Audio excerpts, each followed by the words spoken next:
Greetings, fellow armchair Imagineers and residents of Oz. Jacob Weil here. And Blue Dragon 5.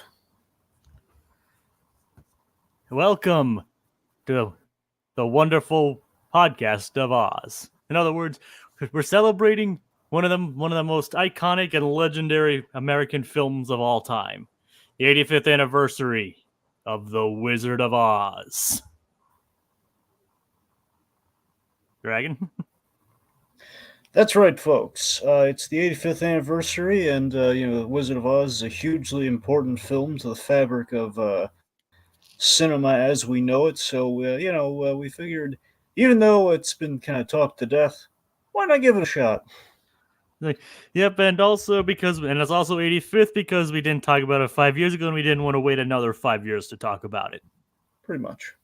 So 85th is kind of an odd anniversary, but again, the Dragon pointed out, it's a very important film, and it would be remiss if we didn't discuss it. Mm-hmm. So,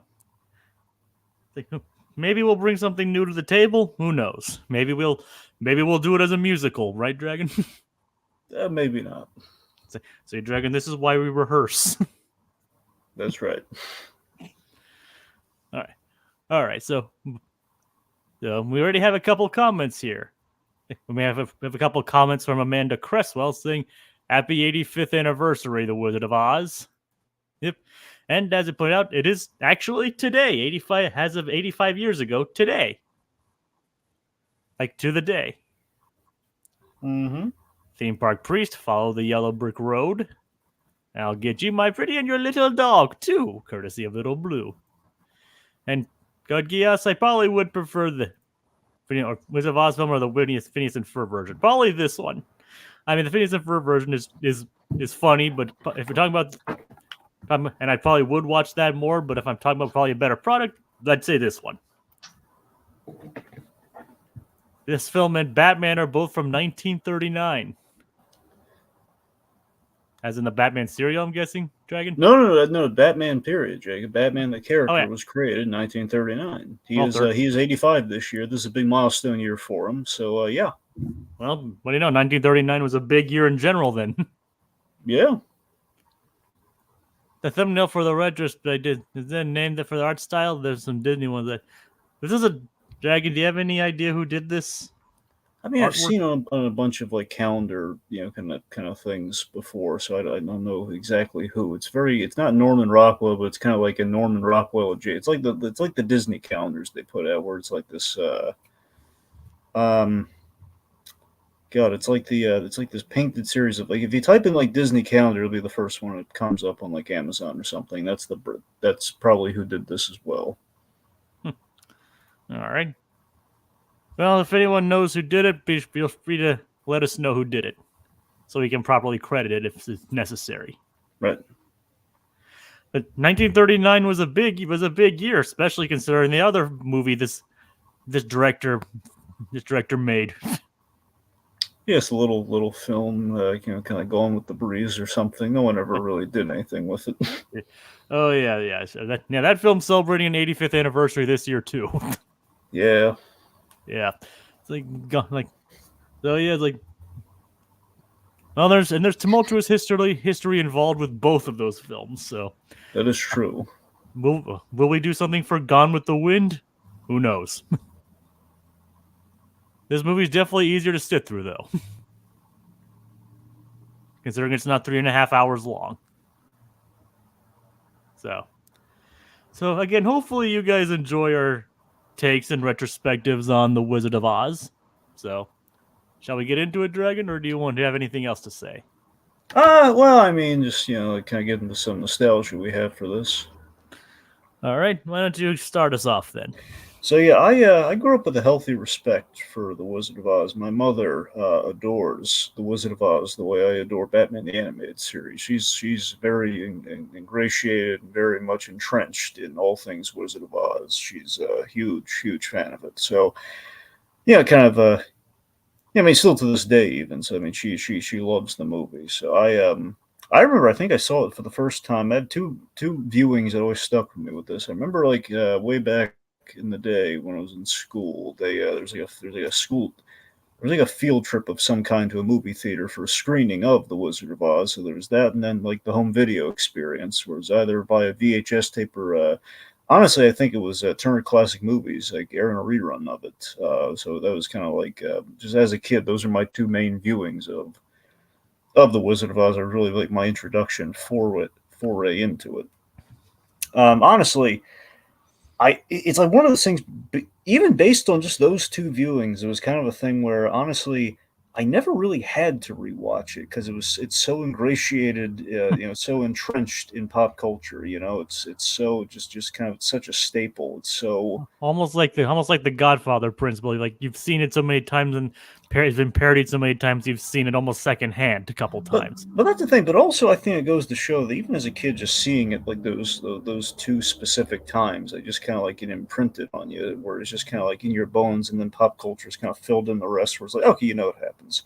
And then, of course, over the years, stuff like within its many appearances. I mean, Muppet Wizard of Oz was also kind of another like reminder of like, oh yeah, Wizard of Oz. Like, fun fact that was a proposed alternative for today's podcast, was doing the Muppets version. Yep. Anyway, this film, it is the classic. And I'm not just throwing around the word "the." I'm just saying this is like the film classic, like possibly like the end all be all. I mean, it's as old as Batman is. This is like one of the movies that we don't have cinema, we don't have film, we don't have anything the way it is without.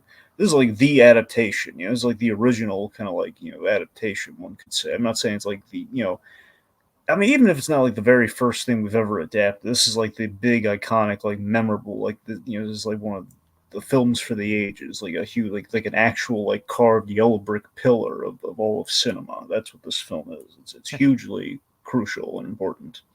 And heck, this came out just a year after Snow White and the Seven Dwarfs. That's what I'm saying. This is what you would call a canon event for cinema, like this and Snow White. Yeah, and not to mention the ones that came after it as well. Oh yeah. I mean, like, they definitely don't make movies like this anymore, do they, Dragon? No, they don't. Well, I guess before I get into my personal history with this, I can highlight a few more comments. Like, do you think the hanging Munchkin thing is nonsense? Yes, it's been disproven many times over. Pretty much. Yeah, so it basically is nonsense. Someone with way too much free time on their hands, freeze framing on the old cruddy VHS footage of that movie. Yeah. I was on a Wizard of Oz play when I was younger, so I have nostalgia for the franchise. Oh, good on you, Kogias. Don't forget The Wiz by Michael Jackson. Yeah, definitely an important adaptation as well. Snow White and Wizard of Oz is the original Barbenheimer. It only makes sense if they came out at the same time. I mean, I think they go together a little more smoothly than Barbenheimer, but okay. Yeah. Yeah, I mean, like, they literally came out in different years as well. Well, yeah, but I'm just saying it's the whole thing. If you want a double feature, I mean, that's a better double feature, I would say, than Barbenheimer, but Well, most anything is, Dragon. Well, that's true. Like the Wolverine and Logan, there's a double feature for you, I guess so. Well, it is. Yep. Pure man gold. Yeah, pure man gold. Well, anyway, I can't say I've had the experience of ever seeing this movie in theaters, but I can definitely, I did know someone who did see it. My grandma saw this in theaters when she was only 6 years old. It's like she specifically remembers going to see it. Unfortunately, I can no longer ask her what it was like, considering she's been gone for several years. But I do remember her talking about seeing this seeing it in theaters, and of course, just think about it. At this point in time, 85 years ago, people saw the world of Oz emerge in a splash of color. And we take it for granted now, but we take it for granted now, but back then that was something to definitely marvel at, wasn't it? Oh yeah. And I never saw it in theaters per se, but I caught it like probably the same way a lot of people nowadays do, like during the holidays on cable. Mm-hmm. And that's probably where a lot of people nowadays have actually seen it. And I think my girl might have had a VHS tape, but I'm more fuzzy on that one. But of course, I watched it again, kind of like Dragon. It kind of ingrained itself. I only just finished rewatching it, but it's one of those things that's so ingrained in pop culture that you kind of you kind of just remember how it goes just by watching it. It's just that timeless and iconic in a way. It's even in A Christmas Story. Kinda, yeah. Yeah. Oh yeah. So it's a timeless piece of Americana and film history in general, and it's going to be interesting to hear our thoughts on it, right, Dragon? Oh yeah. All right, and the surprising thing is, I will say this: do you still think it holds up to this very day, Dragon? Uh Overall, yes, I do. I think a lot of its innovations, I think, still are really impressive. I think they still, wow you. There are, I have like a quibble or two, but it's nothing like that's actually like a criticism. It's just kind of like a personal taste kind of thing where maybe we linger on a few things. I think maybe there's I would say maybe one setup is like, yeah, okay, maybe this one didn't age well, but aside from that, the whole movie, yeah, it holds up tremendously well. I mean, a lot of the holding stuff kind of did come off from like stuff being held on. Like it's like reminiscent of like being adapted from book/play and all that, and being very vaudevillian in nature. Right. So, well, let's get into it then. Well, I have a little bit of background here because it would be remiss. 85 years of film history. I think we got to bring up a little bit of it here. Now, I'm gonna save the juicy nuggets. I'm sure everyone wants us to is dying for us to bring up. We're gonna weave it into the conversation. So if anyone's wondering why didn't they bring that up, we're getting there. Not to mention it probably has been said numerous times in other places as well. Exactly. We're going to try and kind of spice it up, but let me give you the broad strokes of what I think you need to know to appreciate things here. Just broad strokes. Okay, so background: how the heck we get the Wizard of Oz? So Frank L. Baum wrote a book in 1900, Wizard of Oz. Everyone loved it. It's L. Frank Baum. I got that backwards, didn't I? Yes. Crap. L. Frank Baum. It's like fun fact. That's where Elphaba and the Wicked got her name from. The phonetic pronunciations of L like LFB, Elphaba. Oh, there's a fun fact for you, kids. Yep. Sorry to interrupt, but I just no, that's good. I didn't know that. That's good. Anyway, yeah. So point being, L. Frank Baum wrote The Wizard of Oz, quite beloved. It was acclaimed. Everyone loved it. Problem: unfilmable book. A lot of failed attempts at just kind of like adapting it. It's just like never really like a true blue movie. Now, mind you, a lot of this was due to the fact it was like the evolution of cinema. So it was like we're coming off of George Méliès like firing like a giant kind of like bullet shuttle into the moon's eye. So like that's what we're working off of though. So you can't judge them too harshly. So basically a lot of it's just kind of like flash in the pan, just sort of like, okay, Wizard of Oz maybe in a cartoon one day, and then Snow White happens, 1937, and it really reignites the hope, just showing it's like, oh my God, look what they did. It's not even in the live action. Look at this, it's a cartoon, and we're blown away by this. This is the dream is possible. Maybe we could make it happen. Disney even wanted to do the Wizard of Oz at one point, if I understand correctly. I think that's right, but Disney was having trouble getting on its feet, which is why Wizard of Oz seemed to be. Plus, there was like a rights thing too. It's like they already sold the rights. Well, that's the thing, because the rights of Wizard of Oz basically transferred to the family of L. Frank Baum, and I think it kind of went to a studio and went back to the guy, and that was bought by one of the studio heads. I think Samuel Gold. I think Gold or Goldwyn. Goldwyn, that's it. Sorry, I keep abbreviating it, but I forget what okay, it's Gold. It is Goldwyn. Anyway, Samuel Goldwyn. Of Metro Goldwyn Mayer. Like that's what I'm saying. I always because it's like three people. It's always like trying to carve out like the one name of the three. Anyway, but that's who. The point being, he had the rights, and they had to essentially get it from him when they made this movie. So again, long story short, pre Snow White, fantasy films were not commercially viable, which is why it was always a bear to get Wizard of Oz made, period. So Snow White kind of demonstrates, a fantasy film, albeit in animation. This really shows quite potentially we could actually make a viable fantasy film that's going to win awards, and it's gonna create an Oscar so cool it's going to have 7 little Oscars behind it. Talk about a watershed moment of cinema. A little fun fact for the kids out there: both Snow White and Toy Story won animation Oscars before there were animation Oscars. Technically, they're more like special achievement. Well, that's what I mean, because they didn't have a category for it yet. So it's still, And there was a lot less competitors doing animated movies back then as well. That's true. They literally created the mold and broke the mold. Well, they broke the mold and it was assembled into a mold after they broke the non-existent mold. Yeah. Okay.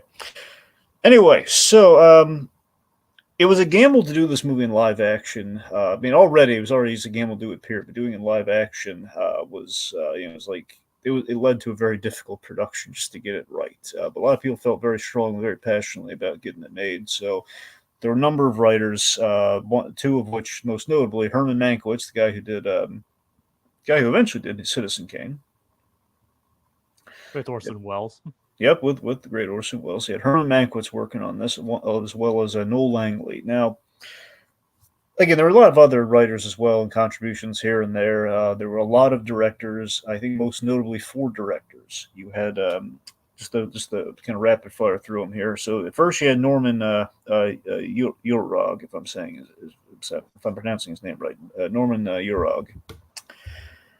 And he basically, his version, he got to the conceptual phase of the movie. Like originally, Dorothy was blonde. You had the Wicked Witch had more of an evil queen look. Like she wasn't like the traditional green face, long nose, warts and all kind of witch. This was like we got to make a witch beautiful, and I was like, nah, it's not working. We got to make it like the book. So some creative issues there. A lot of directors back then, they kind of shifted between productions. So it was less like, it's not like the Marvel thing now. It's not like the thing of their really creative differences. It's the fact that they were making like a million movies at the same time, like constantly around the clock, because it was very much kind of a quantity over quality thing back then. Before, like pre-Wizard of Oz, a lot of it was like quantity over quality. And this is like the era in which you have Gone with the Wind and Wizard of Oz in production at the same time, the 2 big movies of that year.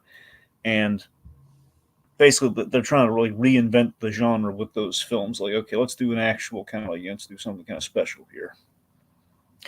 Anyway, so then we get to Richard Thorpe. Richard Thorpe, he very much had kind of direction issues here. He's very much in terms of directing Judy Garland and the bunch, there were some issues there, and very infamously, we had the Buddy Epson incident with the Tin Man, in which to get the Tin Man's look, it was the 30s, folks. It was the late 30s, and safety procedures and protocols were not really in effect yet. So Buddy Epson, the original Tin Man actor, he had aluminum powder put on his face, so every time he breathed in, he inhaled aluminum, and it was not good for him. However, ironically, outlived the entire cast of the film, so maybe it gave him strength. Maybe it was like a reverse adamantium thing. Who knows? The point being, he lived to tell the tale, even though at the time it was a huge blow that he missed out on being part of history.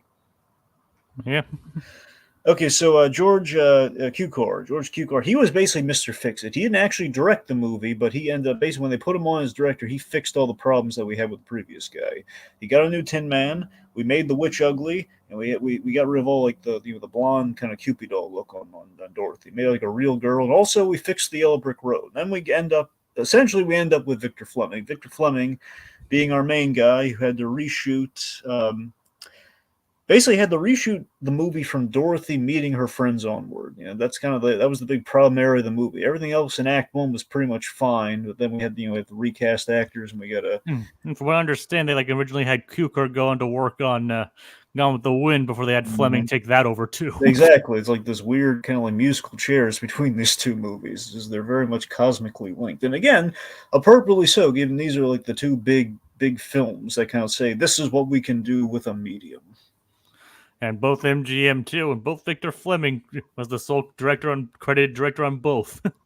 Oh yeah, lions and tigers and bears, oh my kids. Oh yeah. All right, so Judy Garland. I won't go through every single person here. Let's just say Judy Garland is very important. A lot of people, of course, adore her from this film and just in general. She was making a name for herself at the time, and her kind of her pictures co-starring Mickey Rooney. very much the old adage of like Judy Garland, Mickey Rooney. My uncle's got a barn. Let's put on a show. Like the core of like ragtag movie making, just the very much get up and go Americana of it all. So it was very much founded on her stuff with Mickey Rooney. And sadly, of course, the big cloud that will always hang over this movie, Judy Garland, horribly mistreated by the studio system of the 30s. Yeah. Just diet of apparently, and diet of like there was like always like a weight thing with like the young girls. Like she was in the business since she was 14, so like she's like 16 working on this movie. They tell her, no, you can't have any food. Okay, no, you have soup, you have coffee. We're gonna have you smoking, and we're gonna give you pills to wake you up and put you to sleep. It's just it's horrible. And caused addiction problems Mhm. that cost her life. Oh yeah. It's a poor Judy Garland, obviously, but again, became an icon and a household name after this film. So it's But you have to sometimes wonder, was it worth it? that's true. All right, so as I said, this is the breakthrough era of film. So with that, we had Technicolor. The Technicolor was a huge challenge, the biggest challenge with Technicolor. The reason it was one of the hardest things to do in this movie was to achieve Technicolor, you had to have a lot of lighting. And in doing so, this whole movie, with the exception of the Kansas portion of this film, is shot entirely on a soundstage. Oz is entirely a soundstage, which means in the era of faulty air conditioning on sound stages, all those lights are extremely hot. over 100 degrees, and you have a guy who is wearing literal lion skin. That's not a fake costume. He's like skinned lions. He's wearing actual lion fur, and you have a man in a tin outfit and a scarecrow who can only express so much of his face, which means that guy he's drowning in sweat underneath that thing. So these and they have to sing and dance, and we've seen how the scarecrow dances. So this is it was a miracle they could film anything. And not to mention, for I understand, they worked ungodly hours. Well, yes, that's what I'm saying. Like again, they got to wake up and put down Judy Garland, with pills to wake her up and get her to sleep, and it's inhumane. Yeah. So there are a number of infamous accidents and stories, which again will like with Marg Hamilton, and we'll get there when we get there. Film went over budget. Like if at the time, again, this mind you for inflation, like the changing times, would be a whole lot more. At $2.8 million, give or take $1 million, what they went over budget with. They went over budget by $1 million. One of the most expensive movies of 1939, I want to say, because you had Gone with the Wind, which is the other most expensive movie of that time. Yep. So, movie comes out, gets a lot of buzz, a lot of love. People love it. Problem. It didn't get butts in the seat.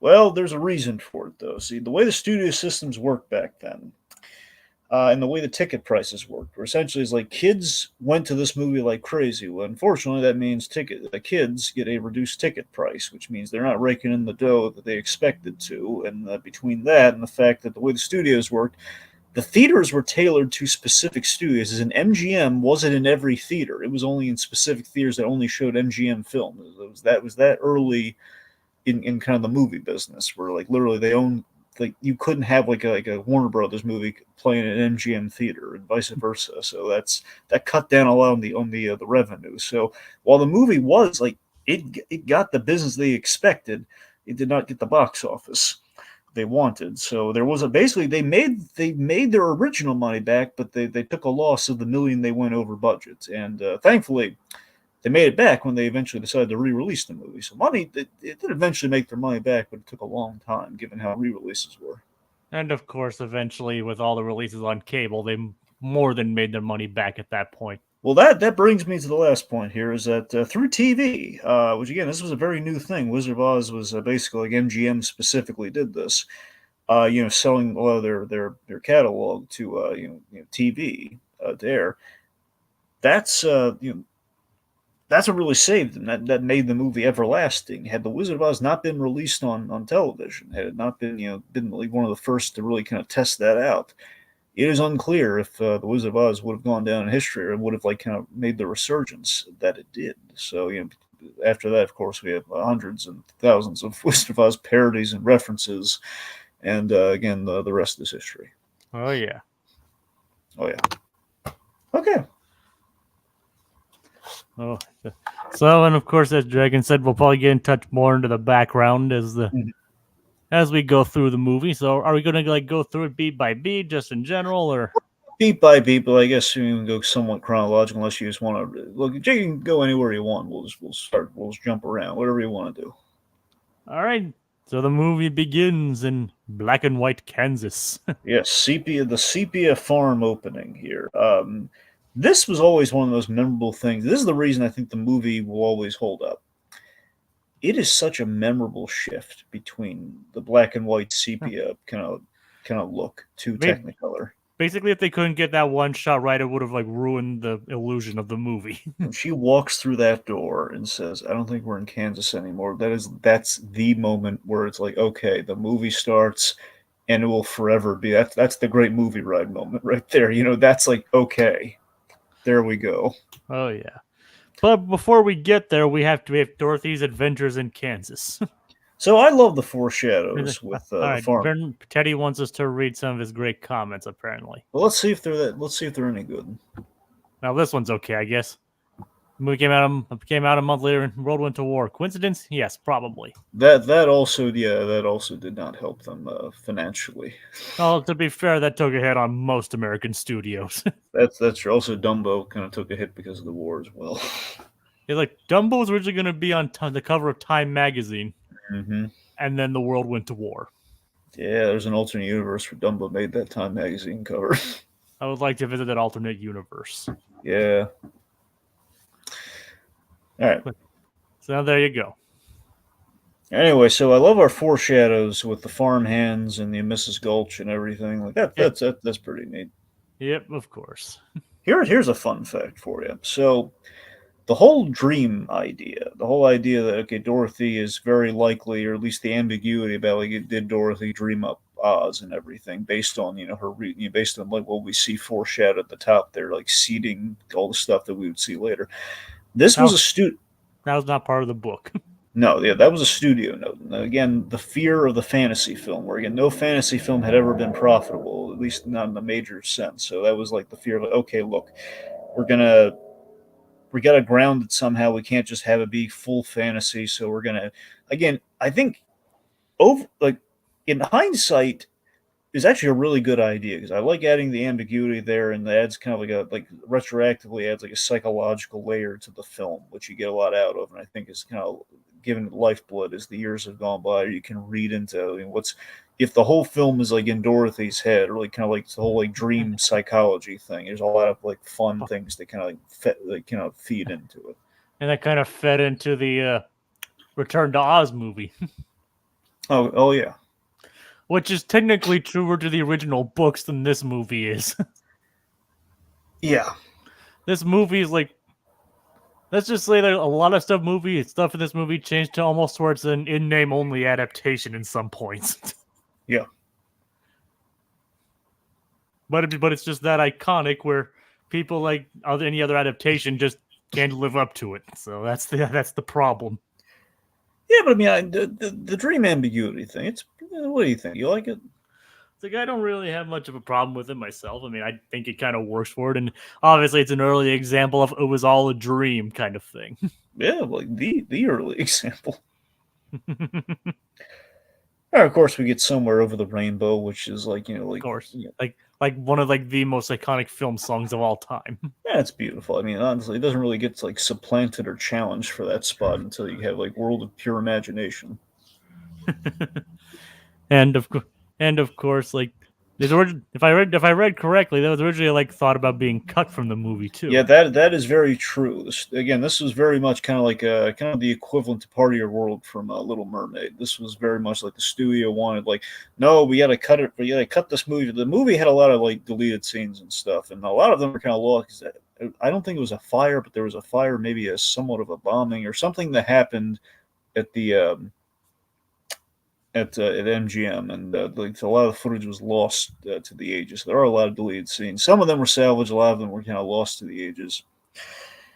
And just with that in mind, with them trying to cut the movie down as much as they possibly could, they which you can go with the wind went the opposite way with that. Like, they added like, okay, we need this, we need that. Like, but this movie's 3 hours long. Add it, still add it. Just add whatever you want. Just make sure she says, "And I shall never be hungry again." Yes. Then it'll work. Give Butler a mustache. Those are like the two stipulations. Anyway, no.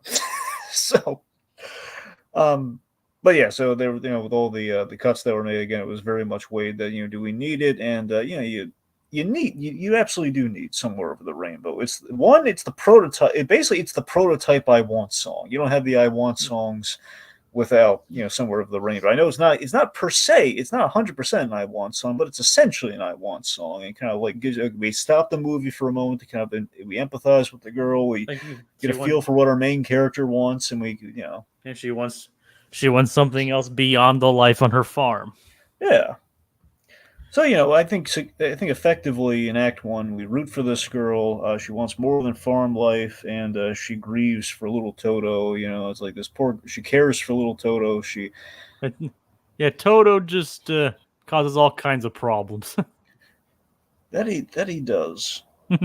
This whole movie happened because Toto just couldn't keep to himself. Well, to be fair, no, the whole movie starts because Toto bites the Wicked Witch or the Wicked Mrs. Gulch. Yep. All because he couldn't just mind his own business. Yep. This movie happened because a dog bit someone. Yep. Speaking of which, when you break it down like that, yeah. I mean, the other thing too, this is where I overanalyze the Wizard of Oz, kids. So buckle up. A lot of Joseph Campbell, kind of Joseph Campbellian parallels with the hero's journey with this film. Particularly, it's so weird because if you look at it, Dorothy does have little in common. There are some parallels between Dorothy and Luke Skywalker. It's in the sense of it's kind of like a combination of Luke Skywalker's hero's journey meets the Disney Renaissance, kind of early, one could say. Where it's like she's kind of looking into the binary sunset, so to speak. Only she's singing instead of just staring, with John Williams music behind her. Yeah. And she's on a farm. She's got an aunt and uncle, and she just kind of wants more. And you can see where I think George Lucas can't help it, with this being like the film that kind of like lit the fuse. You kind of have to factor that in there with this is like the journey she goes on. Yep, definitely is. All right. Speaking of which, so this I don't know about you. This is probably like one of my first introductions to what the heck a tornado was growing up. Yep, yeah, kind of is. I mean, you kind of know, but then you see, I probably saw a couple movies with twisters and all that in there here before this one. Yep. But this is obviously one of the most famous ones, and I've seen all the stories and how they created the tornado. Yep, a lot of nylon. It's usually just a big funnel and all that, but it just didn't look convincing at all. Mm-mm. So they basically created what they called a very large glorified pantyhose and did it and blew a bunch of air on it. Oh yeah, and it worked. So yeah, I mean, it captures the menace and the panic of you have to head to the basement before the whole house gets destroyed. Head to the cellar. I mean, we see them all head to the cellars. I mean, it's you feel the dread, and years later, kind of a Wizard of Oz nodding up. And up with how we arrive at Paradise Falls. And mind you, it's a storm, not a tornado, but it's the same kind of principle. The house is spinning around. And speaking of Twister, do you think the fact that a cow appearing in this movie inspired the cow flying by in the movie Twister? I would say so. Probably, yeah. Yep. Well, let's see. So here's the thing. Now, when rewatching the movie, clearly Dorothy gets knocked out. And that here's the thing. The way it's shot, it seems that clearly she gets knocked out and then she's dreaming. But I like that you're never 100% on could she just been knocked out then got up? Could that have happened? I mean, it's possible. But yeah. I love that you see very directly. She gets hit and she goes out. Although based on the way things are shot, you can just tell she was lightly hit and then she Judy Garland just like created like a landing for herself. Exactly. Yeah, You but know, it's like it's no. I mean, back then people didn't know how that was possible. So, but obviously nowadays we know how some of that stuff is done. Somewhere there's a young Christopher Nolan writing in his little notebook. Spinning tornado dream. What's Hmm. what's this new toy I have? It's a top. Wait a minute. Spinning Top tornado dream. dream top. What Hmm. can I do with this? I could. Hmm. Okay. Okay. Leonardo da Vinci. No. Wait, he's dead. Yeah, I'm gonna. Leonardo's a good. There's something predestined there. I don't know. Anyway, Anyway, she sees all kinds of sights going up the tornado. I mean, also, another kind of book parallel with with this as well is Alice in Wonderland. The whole like the ambiguous dream aspect. Yeah. Does make sense. Yep. All right. So we are not in Kansas anymore. Toto, I have a feeling we're not in Kansas anymore. We had the iconic color shift moment that basically defines like the look of cinema as we know it. Yeah, like I said, 85 years ago today, people were seeing that for the first time. I just like to think again, like that's how you introduce Technicolor right there. I mean, this obviously wasn't the first instance of color in a movie or anything like that. Oh no, but that's like the introduction of it. That's like showing that why it's important. Showing it's like this is what Technicolor can do. Yeah, it's like putting a color in Technicolor. Yep. And like I said, like you can like the way that the way the shot just pans from the sepia barn into the magical, colorful land of Oz. All right, so here's not a hot take, but here's a tepid take. Okay, Yeah. a lukewarm take. Okay. I'm not crazy about the Munchkins. All right.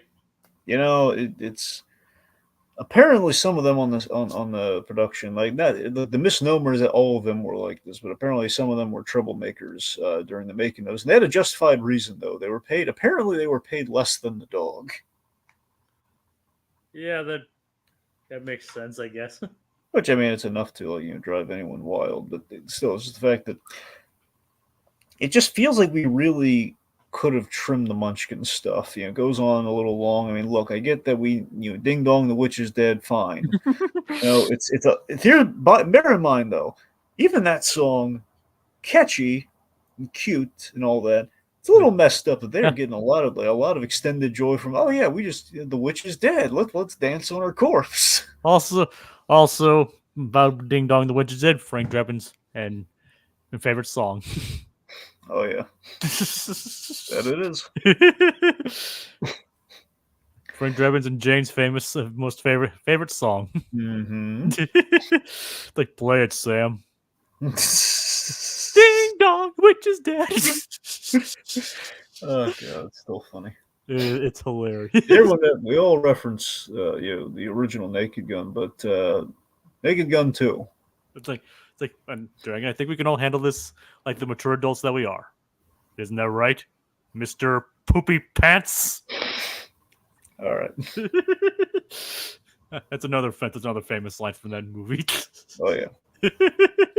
All right. Anyway. Yes, sorry. So, but so just the Munchkins. It feels like we, it's like we should have picked between Ding Dong, the Witch is Dead, and the Lollipop Guild. It's like okay, we got to pick our battles because we're spending way too long in Munchkin Land. Yeah.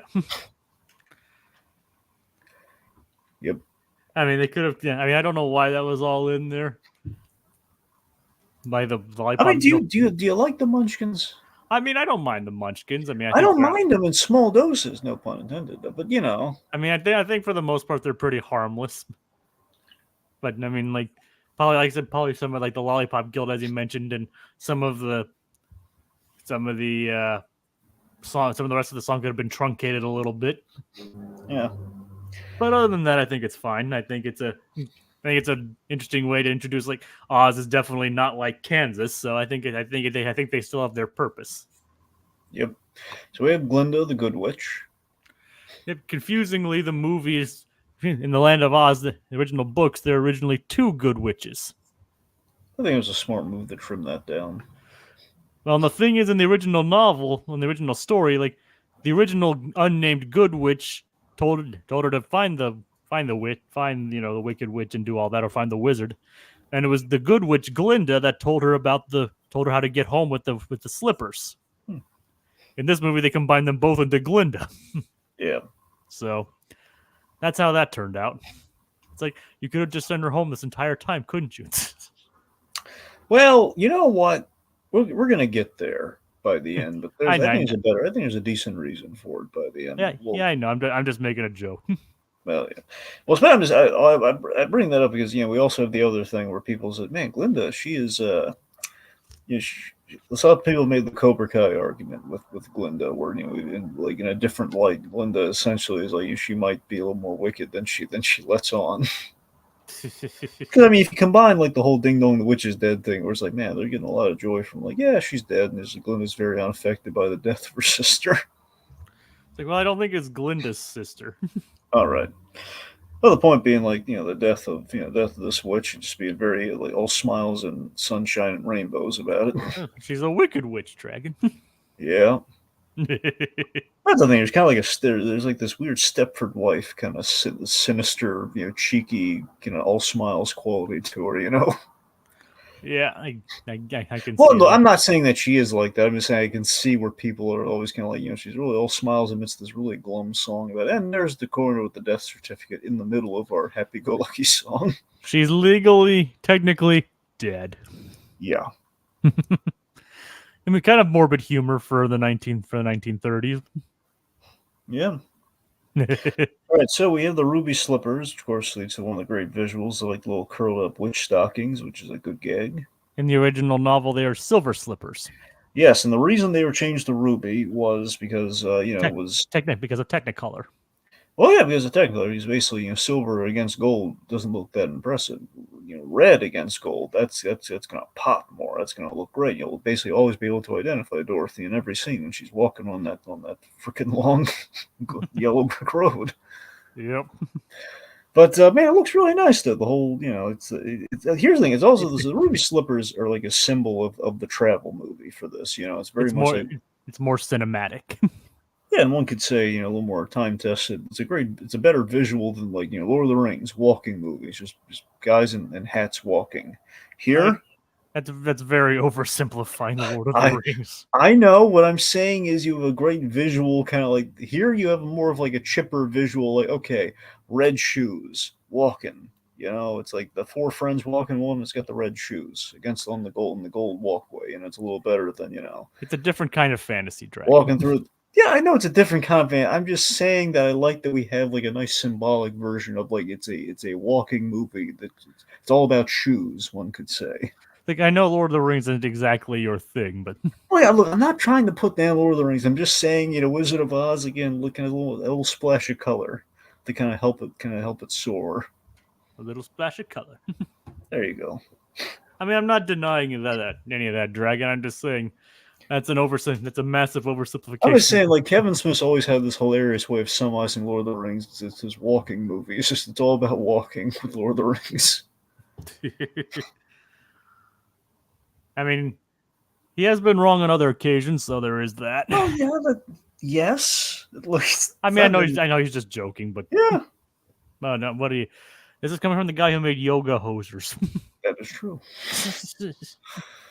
So it's like, I mean, don't get me wrong. He's made a lot of good movies though, so I can't hold that against him. Yeah, Dogma. That too. Yeah. Like I said, I can't hold that against him, but there you go. I mean, come on, man. All right, Wicked Witch of the West. Margaret Hamilton. School teacher. Terrified she loved kids and was a fan of the book. But and obviously wanted to be in the movie, but was kind of like jokingly upset that the first part recommended to her was the Wicked Witch. Oh yeah. Because ironically she loved kids. And she went on to terrify millions of them over the years.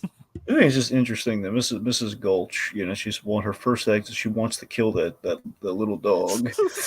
And I love that, like in Gremlins, like Joe Dante paid tribute to this, where we have a woman who's essentially styled to be like exactly like Mrs. Gulch / the Wicked Witch, and like the whole thing, she wants to kill Galligan's dog. Oh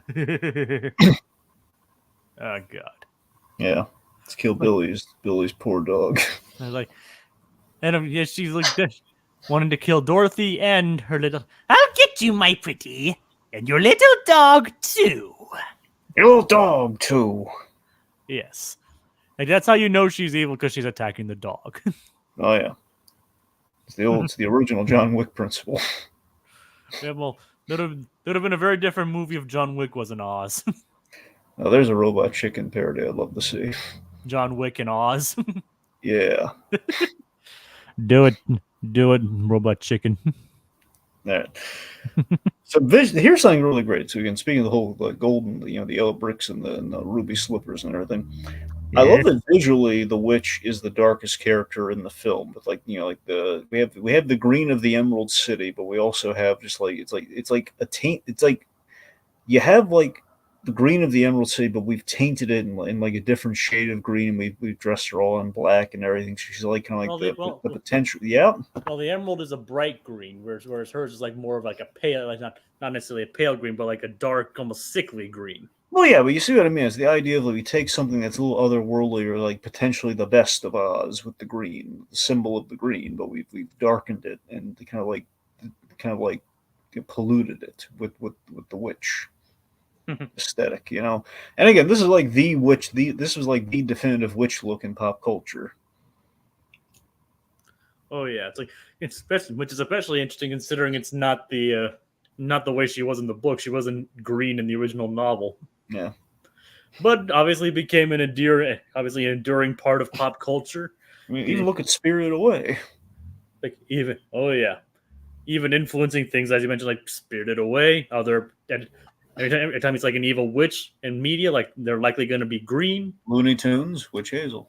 Yep, they're likely going to be green. Obviously, even retroactively, and not even retroactively, but in like things like Wicked, things like that, which it's kind of like a prequel to the novel, the original novels in a way. But again, they kept the green skin because it was just the iconic part of this movie. Now, in terms of the whole scare factor with Marg Hamilton, Little Blue does make an excellent point. Well, I think it's kind of a dual thing. Fred Rogers and the Sesame Street, they had the Wicked Witch on both of those. Now, sadly, Sesame Street that episode got banned because it was terrifying kids. Which is kind of a dumb reason this kind of ban. It's the Wicked Witch. I mean, it's Americana. It's fine. Yep. Even Mr. Rogers says it's okay. Yeah.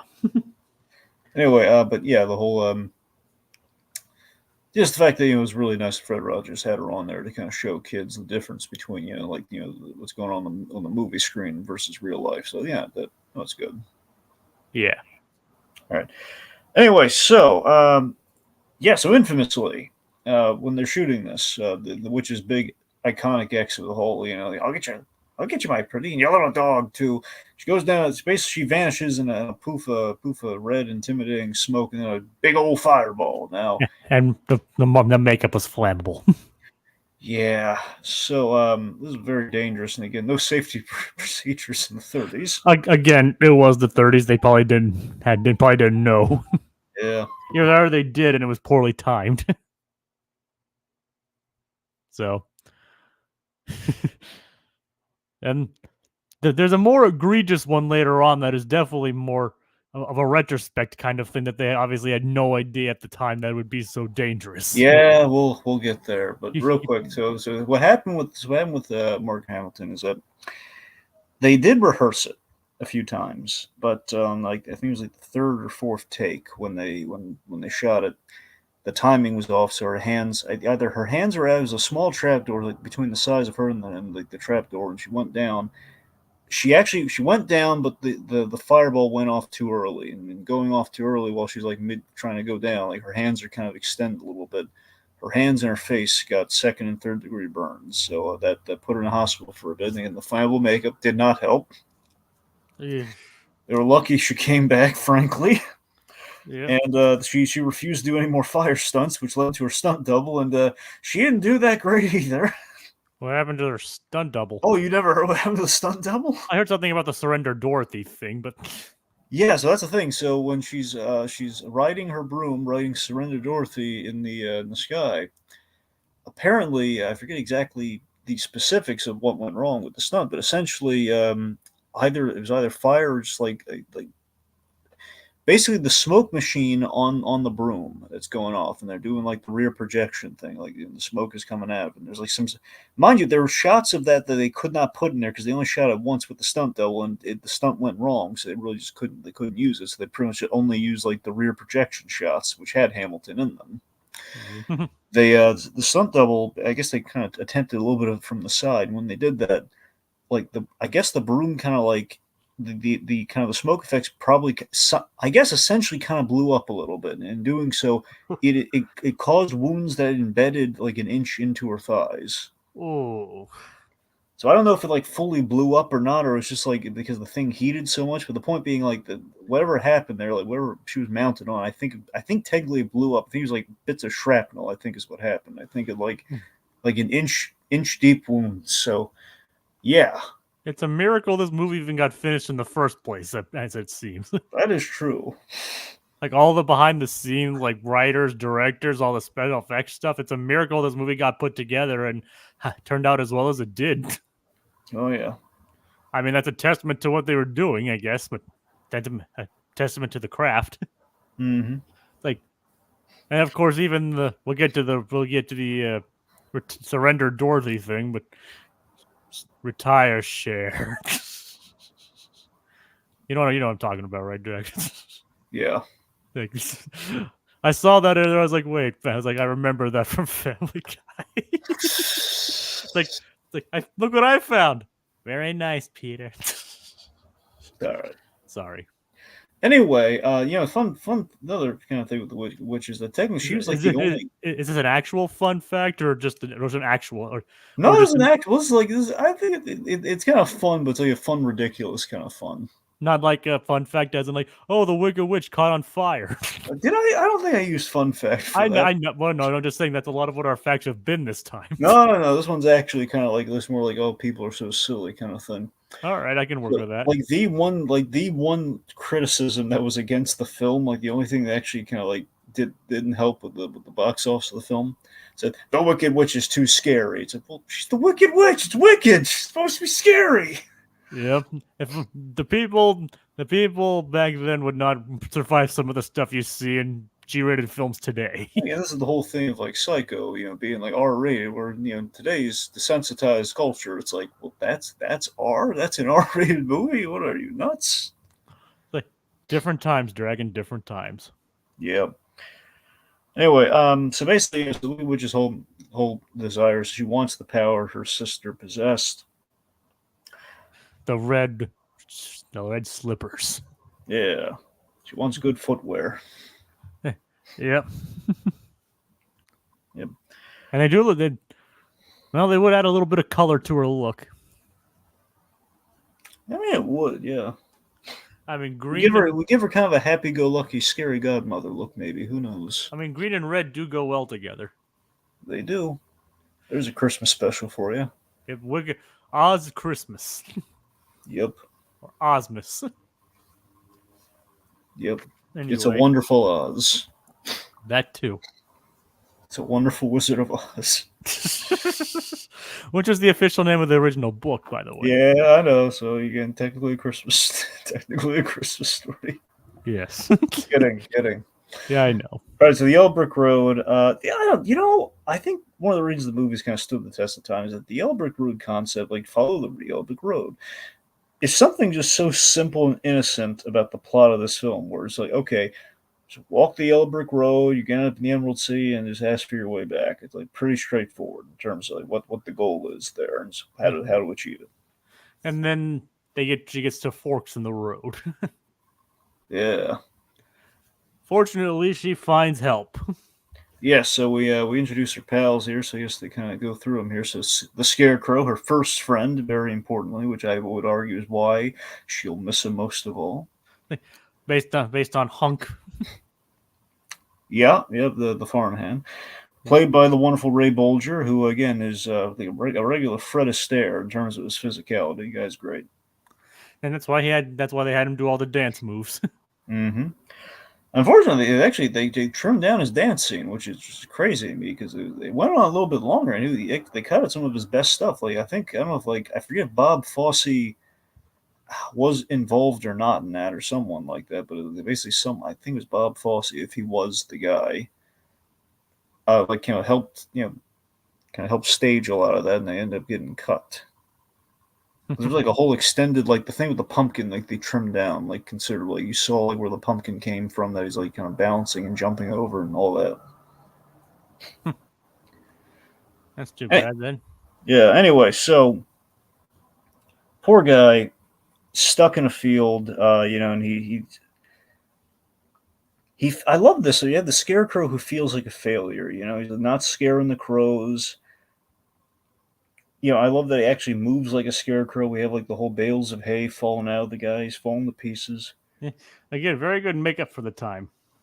Oh yeah, and again, it took a lot of tries because they originally all of her friends had different looks originally. Again, with the first director they had on there, so eventually they kind of, thanks to George Cukor, they kind of fixed that up.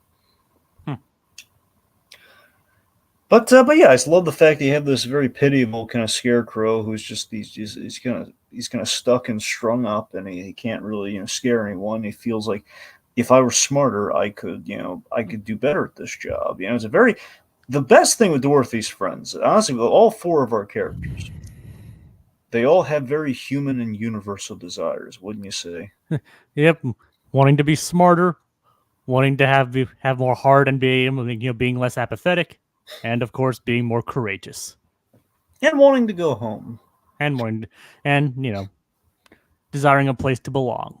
Yeah.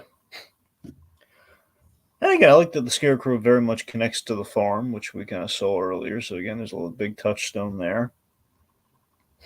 Yep. Yeah. So I think the Scarecrow is always quite delightful and one heck of a dancer.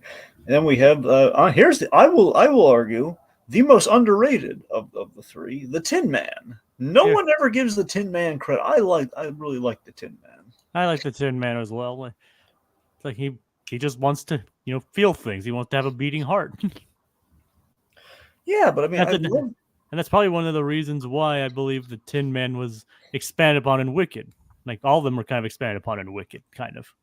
Apparently, the Tin Man's original backstory was like really ridiculously dark. In Wicked or just in general? I think in general. I don't know if it was like specifically to the script of this movie or if it's from the book. I think it's from the. I think it was like an adapted bit from the book. You'd have to tell me. Well, from what I understand, the original story, like he was originally like a man and kind of like a regular man, and like he lost all of his limbs. Yeah, that's the thing. So that's what it was. I think it was like detailed. Like he was going to have a speech saying like how, each limb got chopped off. Yeah. Basically, he was like really clumsy. Like he kept chopping off every limb. But they didn't go with that one for the movie, or at least they didn't even imply it. It sounds like what happened was they had Jack Haley playing the Tin Man, now replacing the original actor, who thank goodness survived. Hickory from Hickory the farmhand. Yep, Hickory the farmhand. And Jack Haley did a great job. Basically, had this really, and you can kind of see it when the Tin Man kind of summarizes what happened to him. He has this very much kind of a very, it's kind of a Mr. Freeze quality from Batman the Animated Series. It's a man who claims to be dead to all emotions, but the way he talks about his backstory is quite empathetic. In which he says, "I was again. Your heart goes out." There's a character who doesn't have a heart, but your heart goes out to him. He's so empathetic and so wonderful. Where he wants to feel he's this helpless character your heart breaks for because like I was chopping wood and then it rained. I just love the way he said that's basically what cemented like him basically having the story like telling it basically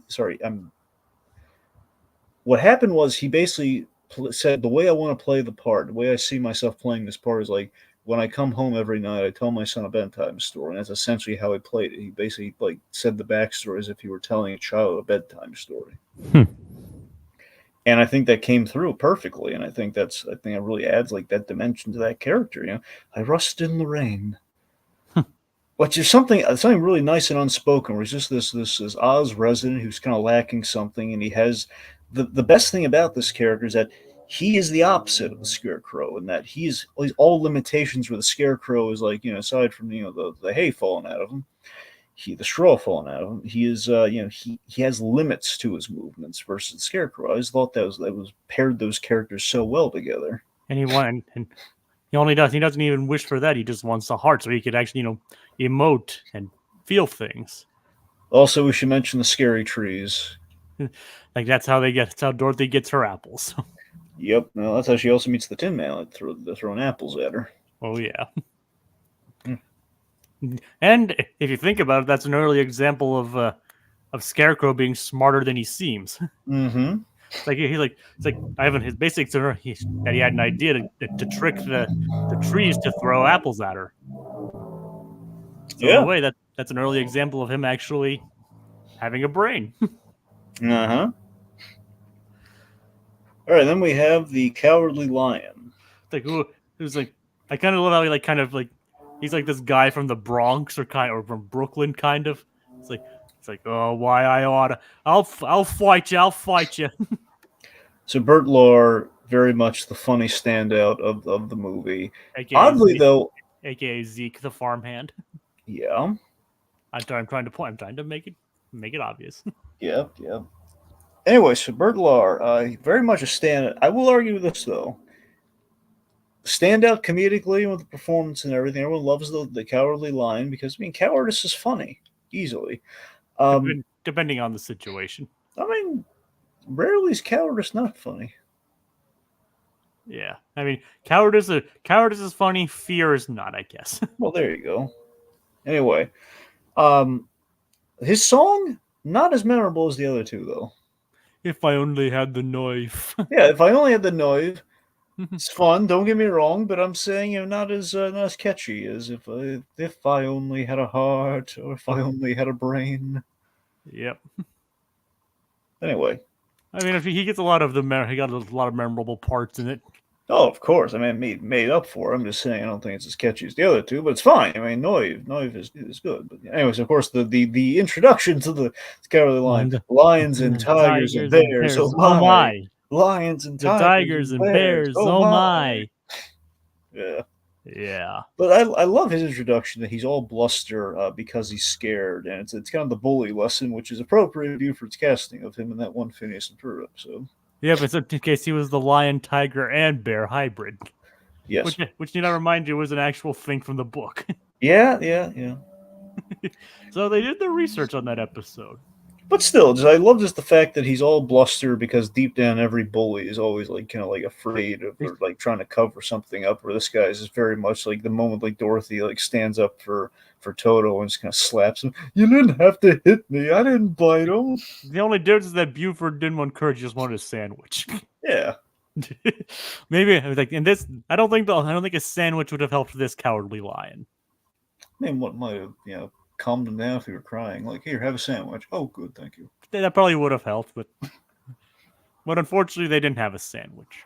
Nope. And again, poor Bert Lahr. While he's so funny, we get this makeup on where he's his expressive face, which he was very much known for in vaudeville and all sorts of other stuff. Under the heat, basically glorified heat lamps, wearing who knows how heavy those costumes. I know how heavy that costume was. He's not counting how soaked it's probably getting in sweat. It's 100-pound lion skin. It's like, oh yeah, well, wearing that and probably who knows how hot it is in that studio. Mm-hmm. That's why they had two costumes. So it's because it got so drenched they aired the other one out while he was using it. They had to, because there was actually a legit risk of him getting mold and infections and stuff in that, because if the dampness from the sweat gets in there, it could really hurt him. If only they had the hindsight for the other characters in that thing. Yeah, well, that's the thing. I think they're probably doing something similar to that, but I think he had the worst. That's the one where they had the absolute, okay, we really got to air dry him, we got to blow dry him and everything. Of course, the blow dryer in that heat, I'm sure, is not helping. No, and like I said, At least they were conscious enough for that, but the other stuff they didn't know about until later on. Yeah, which brings us. I, That brings us to one of those big examples. Yep, good segue. But as the Dorothy, the Tin Man, Scarecrow, and the Lion all head off to find the one we're off to see, the wizard, the wonderful Wizard of Oz. And again, it's a very chipper image of the four of them, like like skipping around on the yellow brick road together, arm in arm. It's delightful. Oh yeah, and that leads them to the Field of Poppies. Yes, the poppy field. Where the witch plans to put Dorothy to sleep, so she can get the boots. I'm not the boots, the shoes. Now remind me, did she put a spell on that poppy field, or the poppy field would do that automatically? I understood she put the spell on the poppies. Okay.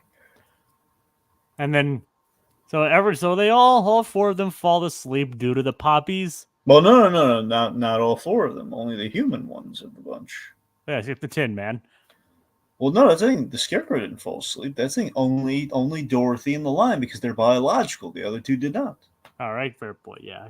But that's the clever thing, though. It's like the Scarecrow. He's a Scarecrow. The other one's a Tin Man. Only the Lion and Dorothy fell asleep. It's like only they fell asleep. Yeah, but obviously they can't do much while they're asleep. Mm-hmm. And so the good witch Glinda uses a spell of snow to wake them up. But unfortunately, it's asbestos. Yeah, not just like okay, it's like it's kind of like in quotes asbestos. No, folks, that's like genuine, like old timey 30s asbestos, as in it's the highly toxic asbestos. Which to be fair, to give them credit, at the time they had no idea how toxic it was. They were 10 years away from learning that, which sadly people had to endure that for living in homes full of asbestos for like 10 years, which very toxic, very sickly. Yeah, they had no idea how toxic it was. Yep. When this movie was made, so it's not like they did it knowing not their fault, but still, it's like, oh, those poor actors. It's more of like a hindsight kind of thing. You know what they say about hindsight, after all. Yep, it's deadly. I mean, it's a beautiful image, obviously, of like them in the white and the red poppies, the glittering white snow falling on them. It's a great image. Yep. But then you realize, like, that's asbestos. In hindsight, it would have been safer to light the whole field on fire. Kind of. Like, but then you look at it, it's like, that's asbestos. Yep. Does it ruin the scene? Not from the narrative standpoint, but knowing what imagine like the director said, "Okay, guys, we're gonna endanger your lives in one of two ways. Okay, we have this potentially emphasis on the potentially harmful asbestos. I know they know, let's just say for argument's sake, the potentially dangerous asbestos, or we're just gonna light the whole field on fire. What would you like? We'll take the potentially dangerous asbestos. Good choice." And they went, yep, and obviously that caused a lot of health problems later on. Yep. Hey, on top of the other stuff that Dorothy's diet, that Judy Garland's quote unquote diet consisted of, which do her later as well. Mm-hmm. Again, hindsight, but again at the time they didn't know how dangerous asbestos was. Yep. That's always like the craziest kind of dark fact of the Wizard of Oz is like, oh my god, asbestos on film. We're seeing these people poisoned before our eyes. Yep. But in the movie, it's like, oh, look how pretty that is. Yep. I want to catch a snowflake with my tongue. No, don't. Like, not that. That's not snow. That's asbestos. Yep. Or to quote Portal's like, that's not that. That's asbestos. There you go. If you played Portal 2, you know what I'm talking about. Right. It has J.K. Simmons in it. That's good.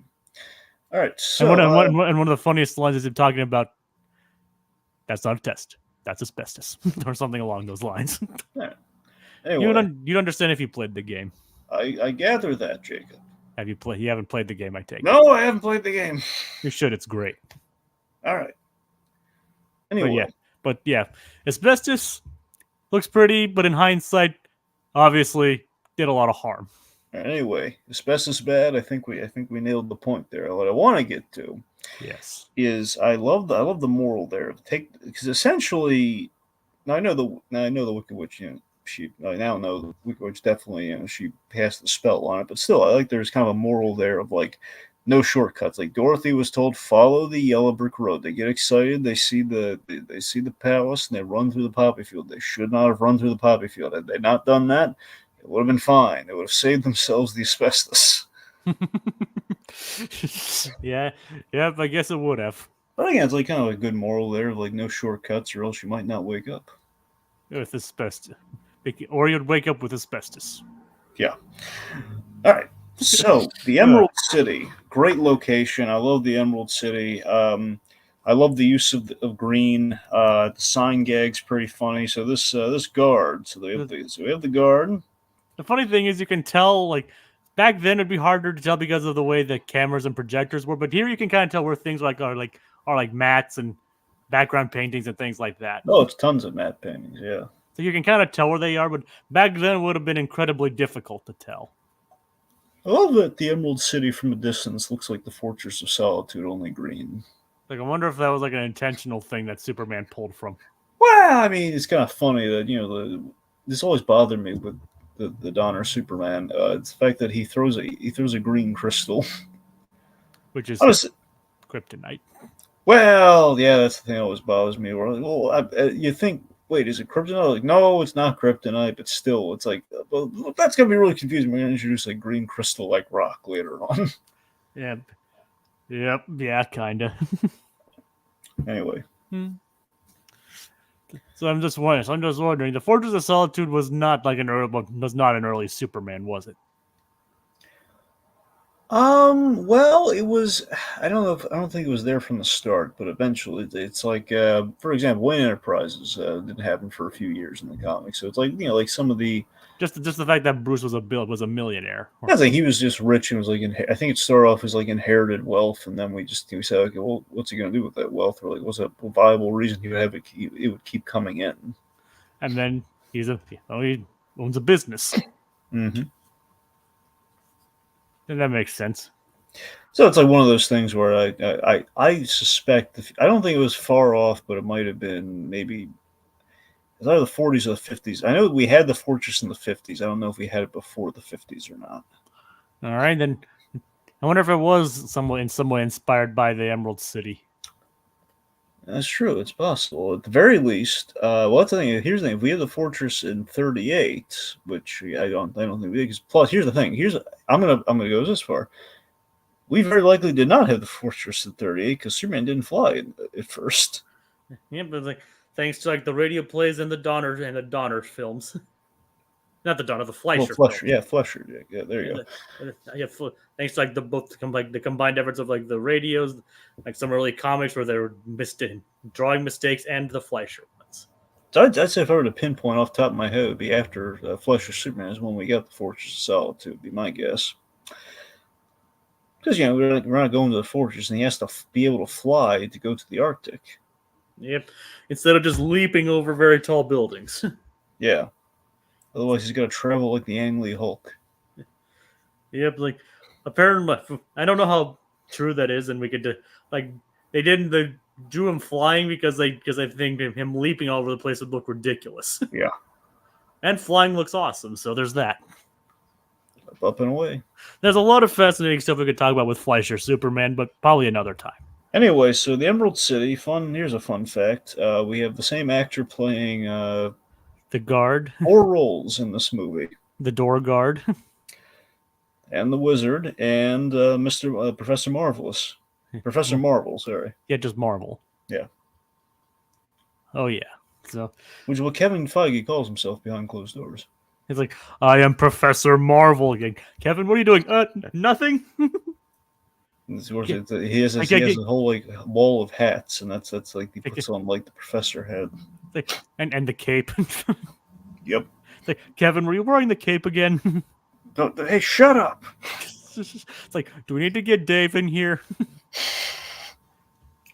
No, Dave just wants to wear my hats. Tell him no. Kevin, you need to share your hats. No, I'm not sharing my hats. These are all my hats to wear. Go tell Dave to play with his wolves. Yeah. Tell Dave to go watch Princess Mononoke, all right? I'm wearing my hats. Oh We're gonna god. invite John over. We're gonna play. John can come over, not Dave though. Dave always wants to touch my hats. Oh god. All right. See, all the head honchos are just there's big kids in our eyes. Yep. Like we turn these like we're very accomplished creators into these like kind of like psychotic people. I'm just saying, not of psychotics. Like I know. he's possessive. He's a little touchy. Maybe that's like but insane. Like Filoni's got issues. We say that because we love him, but He's like we like create this like he's like he likes wolves and we turned it into like a borderline obsession. He wants to always wear his like his his rebel costume and all that. Okay. Anyway, if we get back on point here, Yeah, okay. the doorman, the cabbie, and Oz are all played by Frank Morgan. I think him rather well. I love like the doorman. He's like a kind of goes for the sob story for Dorothy. There is like, oh no, poor Auntie M. Like I had an Auntie M too. God. So that's really nice. Yeah. That was the whole thing like knock first, don't ring the bell. Like that's pretty funny too. And why do they even have a doorbell? I love it. Makes you wonder why they have a doorbell in the first place. Yeah. But then he allows them to go see the wizard, the great and powerful Wizard of Oz. They all get polished up and presentable for the wizard, and yeah, again, it's just the four of them linking arms is the symbol of the friendship in the movie, and then the poor lion, he he's so darn terrified. The wizard is so intimidating as this giant big green head with pyrotechnics, which basically is the symbol of fear in this movie, given what happened to that poor witch. Yep. Just again, just nothing but just poor Margaret Hamilton there. Just nothing but like fire is like you can imagine everyone's gonna be so scared about the pyrotechnics of this movie.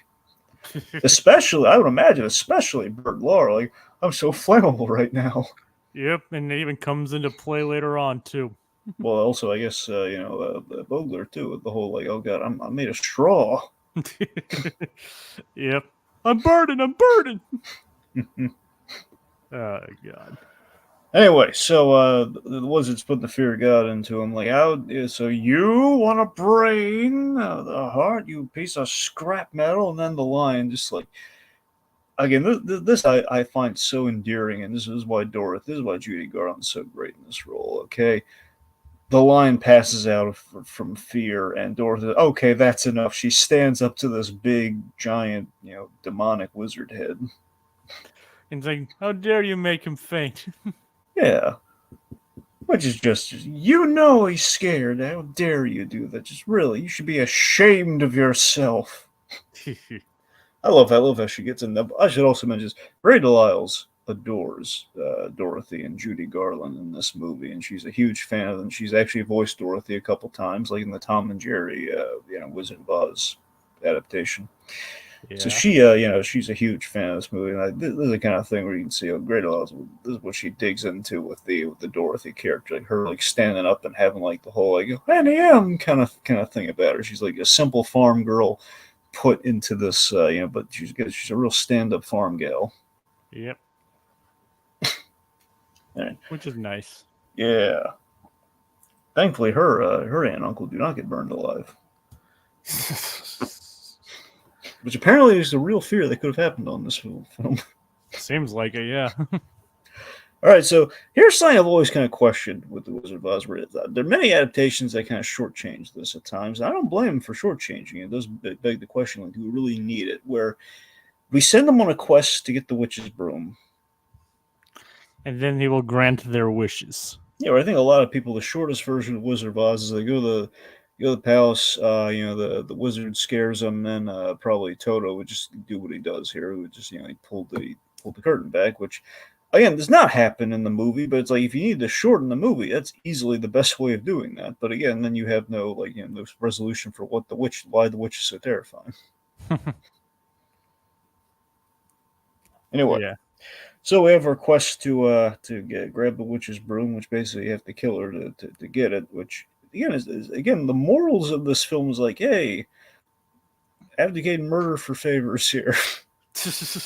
one descriptor even described the movie as like it's like a woman fighting over a pair of shoes. Yep. It's not inaccurate. I mean, it's to describe a film plot badly, but yeah. Yep. I mean, they're technically fighting over a pair of shoes. Oh yeah. Granted, they're a magical pair of shoes, but She's green with envy over the shoes. yes, it's hard to tell considering considering her skin color, but Yep. but oh well. All right. So here's the things that always weirded me out. So they're all armed, but like very briefly, it's like blink and you miss. They're all armed with stuff to kill the witch. Like we've loaded like the Tin Man has like a big wrench and there's a hammer and then like the Lion has like a spray and he's got like a big butterfly net. Which is kind of funny considering the Tin Man usually carries around an axe. Well, he also has the axe still, which is like, well, he's already armed. Why do we give him all this extra stuff? And then this is the one's most out of place. He's always been out of place, and they all lose the other weapons except him. The Scarecrow maintains the gun. He has a handgun. We've given the Scarecrow a handgun. Of all the weapons, like literally, we gave the Tin Man 3 weapons, and we can't just. Why would we give the Scarecrow in our fantasy movie a gun? It's always the weirdest thing. Why give him a gun? Comedic purposes. How is? I don't know, Dragon. Doesn't even fire it. I don't know. Wait, I think it would There's not even like a moment of like, why do you have a gun? It's just the fact that he has the gun. Yep. Like I said, I can't explain that one, Dragon. I could overanalyze it for you. I mean, if you want to, but we probably shouldn't spend too much time on it. Like a hindsight thing of like we're saying he's brainless, and a brainless person would use a handgun to kill a witch. But in reality, no, of course, especially in the 30s, we're very pro gun in the 30s. Well, yeah, let's not get into all this stuff, Dragon. Well, I'm not trying to be polite. I'm just saying like the whole thing of like it's like why would we give the Scarecrow a gun? Come on. Yeah, I know. It's like probably just because it looks so out of place and it's kind of funny. That's my thought. Okay. Anyway. I mean, it is kind of funny the fact that he has a gun. Oh, absolutely, it's hysterically like out of place. And it's like he's Scarecrow's funnily enough, packing heat. Yep. So the flying monkeys, scarily, they kidnap Dorothy and Toto. They rip the Scarecrow apart. It was always like the most traumatizing part of the movie. Yeah, but he's fine. Yeah, it's fine. Oddly, when we do it, the Kermit the Frog, more scary, more terrifying. I think I need to rewatch The Muppets Wizard of Oz. No, ultimately, here's the thing. Ultimately, it's going to be fine based on The Wizard of Oz, but the way they play that moment, it's really sad seeing Kermit the Frog decapitated. Yep. There's a lot of things that movie does that is pretty interesting, to say the least. Anyway, we don't want to dwell on that because we might be talking about that at some point. Yeah, probably next year. Yeah. All right, anyway, so her friends mount a rescue, and this is real sweet how Dorothy changed the lives of these 3 Oz residents and inspired them and gave them something to hope for, and they all form a little rescue party, and they're an action squad now. It's not the A team, it's the O team. The Oz team. Yeah. Or the D team. There you go, Team Dorothy. Yeah. Yes. Or the D men. No, that doesn't work. Yeah, let's not go. Anyway. I was gonna say like the D men, but that just sounds like demon. They're the shoe squad. Yeah, the slipper squad. Or the Ruby Rogues. That too. Yeah. Whatever name suits your fancy. Yeah. Dorothy manages to get Toto to escape from the Wicked Witch. Yeah, basically, Dorothy's the one to lay her life down for that dog. It's like, okay, look, spare the dog. Don't drown the dog. I'll give you the shoes, but apparently the shoes can't be removed until the witch kills Dorothy. And I love how eagerly it's like, oh, it's not a question of what, it's a question of how. It's like this. She's like biding her time, figuring out the best way to kill Dorothy. Yep. It's a shame she didn't go like the Ratigan approach. Like, So many ways I couldn't choose. So I just decided to use them all. There you go. Marvelous, isn't it? Mm. That's I love that movie. You know, she controls the Tin Man to hack her to pieces. Yes. All right, so That's the gritty reboot. yep, that's the pretty reboot of the Wizard of Oz. Well, aka the Return to Oz. Kind of, yeah. All right, let's see. So we have the Oreo. Of course, in Wreck-It Ralph, one of the great gags that we have like the Oreo. I know they're not saying Oreo, but it sounds so much like Oreo. We actually literalized it in Wreck-It Ralph. Oreo. Oreo. Oreo, They're literal Oreos. which is delightful. Even though you can kind of hear the guards in this movie going like Oreo, oh, that kind of thing. Oh yeah. You kind of hear like the Oreo kind of thing. Yep. And I immediately thought of Wreck-It Ralph when I saw that. Mm-hmm. Uh, Okay, so admittedly, the whole our rescue plot here, it goes on. Maybe it's that's what I'm saying, when they're looking to shape things up, this is the kind of stuff where it's like, okay, maybe it's trim a little bit of the running around through the castle a little bit. You know, and they disguise themselves as the guards. Yep. The green-faced, very witch-looking guards. Yes. And, like, very inconspicuous, the Tin Man, the Lion, and the Scarecrow. Like, obviously, they look just like the rest of the guards. Yep. Cat-like tread and all that, Well, yeah.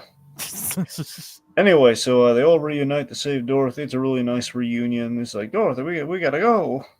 So they mount a daring rescue. Of course, Toto led them back to the castle. Yep. And so their escape plan could use a little work, though. Yep, they run into the guards and the witch several times throughout their chase. and then the wicked witch corners them and sets the Scarecrow on fire. Yeah. Taunting them. Which, of course, leads to Dorothy getting a bucket of water and one of the most famous Deus Ex Machinas of all time. The witch melts. I'm melting! Melting! What a world! I mean, it admittedly is a Deus Ex Machina. I love that so here's something, Yeah. There's something kind of something to speak for here with Dorothy and between Dorothy and her friend's desires versus the Wicked Witch's desires here. Again, the Wicked Witch wants power. Everything else that they want, again, it's a very universal kind of human and relatable desire. And with that, you have like it's earned by the end when they get what they want. So like Dorothy, there's a lot of human decency here where it's like, hey, the Scarecrow's on fire, I'm going to put him out. Yeah. And her kindness kind of ends up kind of stomping out the witch's cruelty of setting him on fire. So me putting him out ends up destroying her. So I like kind of how cyclical that is. The whole like relationship between kind of cruelty and kindness. It is kind of cyclical, yeah, but again, still kind of a Deus Ex Machina there. Oh, yeah, but I mean, that's the thing. They overpowered the witch. They had to get rid of her somehow, and that was the most hilarious way to do it. I know. And of course, referenced again years later in Who Framed Roger Rabbit. Mm-hmm. It's like, but that was obviously foreshadowed much better in that movie, though. It was also nice too that each character kind of had a moment to showcase what they had the whole time. Where Go on. Like what they had the whole time. But the Scarecrow had some good ideas during this scene.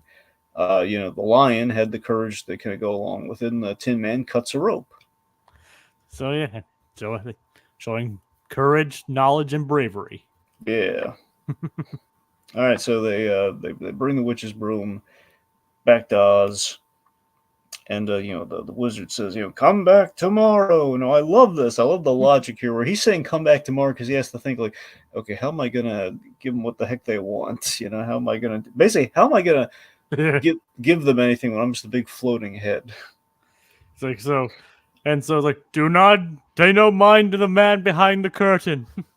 Yeah, Toto. He's just Dorothy standing up to him. He's like, "Come back tomorrow." No way. And the dog, exposes him, and It's the basically wizard. thinking of like connections to Star Wars. That's like altered the deal. Pray I do not alter it further. Exactly. Well, he already did that earlier. The whole kill the witch for me. Yep, kind of. All right, so the reveal of the wizard being a guy behind a curtain. So this, I feel, was something that very much kind of encapsulates the studio's mandate in this film. I'm not saying it was like added specifically for the film, but I like that it just fits what they're going for here. Is that the wizard being like a guy versus like a giant mystical floating head. It's a grounding element for the fantasy, which again makes it not too bigger than life fantasy. You know what I mean? It's like a touchstone of, we can all. It's like this nice touchstone, this nice kind of moral. We can all achieve our dreams without even realizing, which the wizard kind of spells out there, and him just being this guy here without being like, I don't have to be literally what a wizard is to be a wizard. And like these guys are like, well, you have brains, but our way we quantify brains is as a diploma. It's like you guys. It's like he's basically saying I don't need to give you any of these things to prove you already have them, kind of Yeah. thing. It's like giving him a diploma didn't mean that Scarecrow didn't have some good ideas. That's the thing. Basically, it's like I'm giving you symbols to kind of like demonstrate that you have these things, but they don't give you any powers. I like he very much spells that out. Like it's about you have these things. Like the Medal of Courage too, that he gives to the lion, and obviously the ticking heart clock that he gives to the Tin Man. I gotta be honest, the little pocket watch, man, the little ticking heart pocket watch, that gets me in the feels, man. Because again, this the Tin Man getting it last too. I think it's the fact that a heart is not judged by how much you love, but how much you are loved by others. Like that's beautiful writing. That's good. Yep, and it's like my hand is just delayed. Like it's ticking. That's like the equivalent of a heartbeat. So that was always an elegant thing. Because that's the thing is the other one was like you have to put something in the Tin Man or something just to give him like a heart. Because everything else is like symbolic, like brains and courage. But that's the thing you get. How are you going to do that? So we gave him like a perfect visual symbol of that. It's like, and of course, as you mentioned earlier, it's like the way he says, like it's like then it rained, but then here it's like it's ticking. I like the elation in his voice, but like he has a ticking heart. Oh yeah. So Oz is from Kansas. Of course, we have a whole James Franco movie to a Sam Raimi movie to kind of give us the origin for. But he's a Kansas man.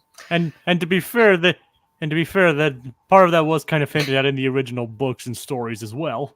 Yeah, including the name Oscar Diggs. Yeah. Speaking of which, the wizard's real name is actually very long. Oh yeah.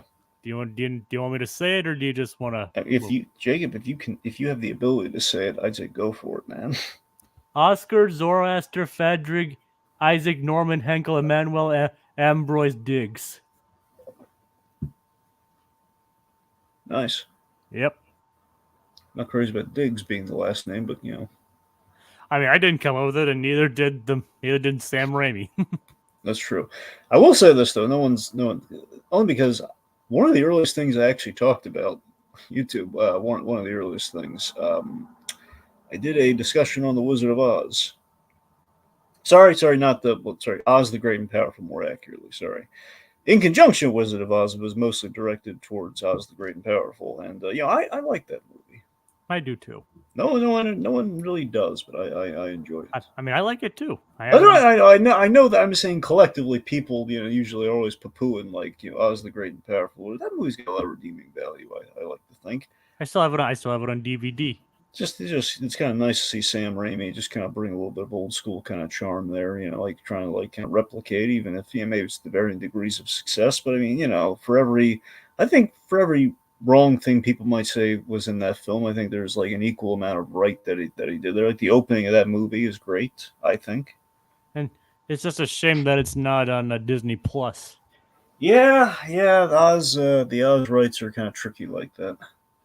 I mean, I think Disney still would own the rights to that movie, but I think it's just that they don't have it on Disney Plus. Yeah, that too. Yeah. Anyway, so again, just a little endorsement for Oz the Great and Powerful. Yeah. It is a good movie. Is it like a masterpiece anywhere close to this movie? No. No, but I mean, I still I love the concept of that. I love the idea we're seeing how the Wizard of Oz just basically was like this carny essentially who became he Yeah. went from Oscar to Oz. Like that's kind of nice, and I love how we end that movie. It's got charm, and Mila Kunis, she's having a good time being the witch. Yep. All right, anyway. So, let's see. Okay. So we have the hot air balloon. We travel by hot air balloon. At least we seemingly we're about to, and it's like the wonders. Kind of like definitely reminiscent of a. I'm reminded of, since we discussed it recently, the Great Muppet Caper here. Yeah, but it's also the thing of like one of the big inspirations. Basically, L. Frank Baum.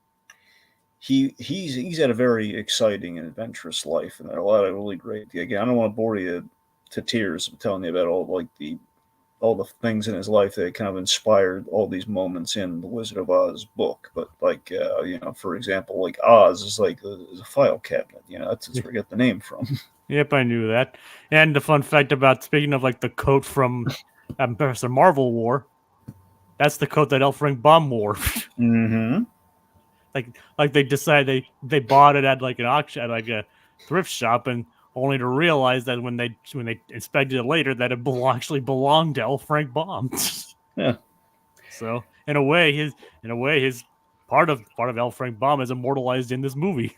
But another thing too is that there was a big World's Fair kind of influence in the making of this film. I think a lot of that is responsible for why we have like the hot air balloons. They kind of have that World's Fair vibe, and the idea that like the inventions are like kind of the big curios at the World's Fair would give the wizard his power, so to speak, in terms of like dazzling people and just kind of inventive solutions and stuff. Yeah. All right, should we highlight some comments? I guess we could. Because we're getting close to the end here, so I want to make sure we get some stuff in there. Like we have a lot of comments from Sonia Pantoja. Yeah. Specifically, what comments would you like to highlight? Let's see. Good. Okay. Okay.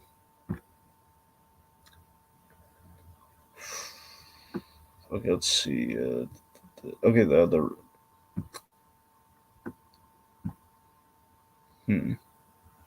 I don't know. All right. I'm just saying a lot of it's about like how Sonia feels about the Wicked. It looks like, so I don't really know if that relates to what we're doing. Yeah, and if anything, we'll talk more about Wicked when the movie comes out later this year. Sure. All right. Let's see. So, anything else though, Jacob? Any other comments you think we should highlight? Are we up to date? You think? I mean, I think we pretty much discussed a lot of the other comments from before. All right, there we go.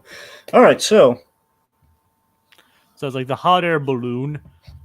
Toto gets out of it, and the wizard goes on without Dorothy. Accidentally. This is kind of an equivalent now. Yeah, you can't even say equivalent. This is probably, in many respects, the origin point. This is like one of those big film subversions, aka matchstick moment. That, of course, I like to kind of like basically the big subversion of the movie. We like to kind of like call the matchstick moment, a la Toy Story and the other Pixar films. This is kind of the thing where, okay, they're gonna go up in the hot air balloon. It's gonna be a happy ending. Gonna go up in the hot air balloon, and nope, they're about to. Then something unexpected happens, and Dorothy's now trapped. What the heck's she gonna do to get out of this situation? Then the good witch comes in. Yeah, Glinda with the reveal about the ruby slippers, and basically, like her friends, she learns that she kind of had the power all along. But again, here's the thing. So a lot of people have always kind of cited, like, oh man, Glinda's like a real piece of work. Could have told her like she could have done it the whole time. And as Glinda says here, though, it's like essentially she says, you had to learn the moral to unlock the magic of the slippers, which is what I kind of took it to be. Where basically she's saying, she had to learn the lesson herself. So by proxy, I would say to really wield that magic or wield that magic trick of the shoes, you have to understand like the power. It's like an earned thing. Yep. Yeah. Makes sense. So then, once she knows that, she makes with the goodbyes, and we have like to me like the line, which from the Tin Man, which is like, "Oh, I know I've got a heart because it's breaking," Aw. and she'll miss the Scarecrow most of all. Yeah. It was her first buddies, her first friend. Yeah, it's sad. Yep. And I love that even before that, like they were saying, you can stay here with us, Dorothy. We'll make room for you because remember the Scarecrow's in charge, and like the sequels get into this. The Scarecrow's, he's in charge of us for a bit. It's like we love you, Dorothy. You can stay here. Yeah, it's a nice offer, but it's no Kansas. There's no place like home. Yep. So that unlocks that's her ticket home.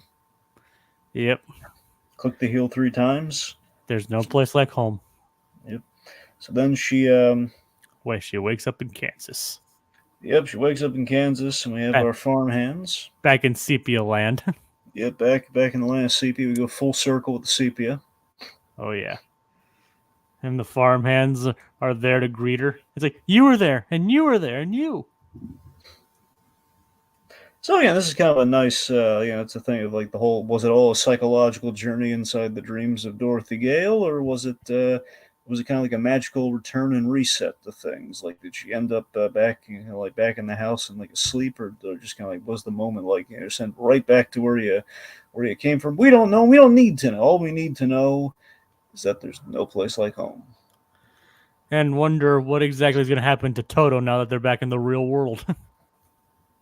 Well, I think it'll be fine. Well, I think look, if I were to suggest what would happen, I would like to think that Dorothy's going to stand up to Dorothy. She's going to stick to her guns. She already took down the one witch. I think she'd be able to handle Mrs. Gulch and like stand her ground, not let anyone like tell her different. Yeah, it's like I still love Auntie M's line from the beginning of the movie. It's like I've waited 20 years to tell you what I think of you. Mm-hmm. And I'm a Christian woman, so I can't say it. Which is pretty risque for that kind of time. Yeah. For the 1930s, yeah, that was pretty harsh. Yeah. But yeah, like Gold, it's understandable as to why she would be cast as the Wicked Witch. I mean, seriously though, I think they're Auntie M and what's Henry, Uncle Henry. Uncle Henry. Sorry, I don't know why I'm blanking on that. So Uncle Henry and Auntie M, they're very much on her side. But I think after like the near loss of Dorothy potentially with the tornado, I think there'd be a lot more like okay, look, we're not gonna. We're gonna stick to our guns on this and like fight whatever Gulch has coming for us. Like they're not gonna take Gulch's. Now, what's the word I'm looking for? Guff. They're not gonna take Gulch's guff. Yeah, that's pretty much the word I was looking for. Yeah. They're not gonna take any smack from her anymore. There you go. Or they're not gonna take anything from her anymore. They're like, ride your bike out of here, witchy woman. Yeah, and the thing is, all this happened because Gulch didn't latch the big end of the picnic basket down. Yep, thank goodness. Yep, like if she had gotten the big one, latched the big end down, Toto never would have gotten out. Yep. So be careful with your picnic basket, kids. So again, it's Dorothy just saying, like, what, at Auntie M, there's no place like home. That's all that matters. Yep. She went on a journey. She saw the world, even if it's in her dreams. She kind of said, you know what, I'm not discontent anymore. Sometimes home's all you need. Like she went beyond the rainbow. Yep. And now she was perfectly fine with that. She wanted to go back home. Yeah. Who knows where Dorothy will go? Because they never made a true sequel to this movie, did they? Well, not a direct follow-up, no. Like I said, like the Return to Oz is kind of like more of a sequel to the book. Yeah. Obviously, probably borrowing elements from the movie itself, but again, more of a reference to the book than this movie. But this movie, basically due to the shadow it casts, never actually had a proper sequel or an adaptation of this kind ever again. At least not in the United States. But like, I believe it even got like an anime adaptation as well, I would not be surprised.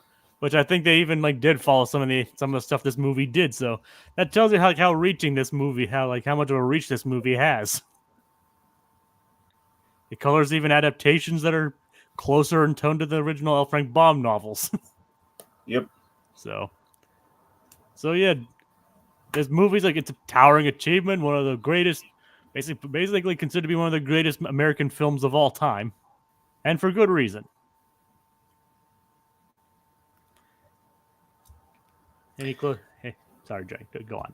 Yeah, I was saying, like, Munchkins aside, I think this movie tremendously holds up. Again, the Munchkins are just it's a quibble, like they're fine. It's just I think maybe it's like could have cut the lollipop guild. Yeah, that's about it. Probably. Yeah. I mean, that's the thing. If you compare like Munchkin Land to the Emerald City, the Emerald City's cooler. I mean, the horses change color. Yep. But, it's the horse of a different color you hear about so much. Exactly.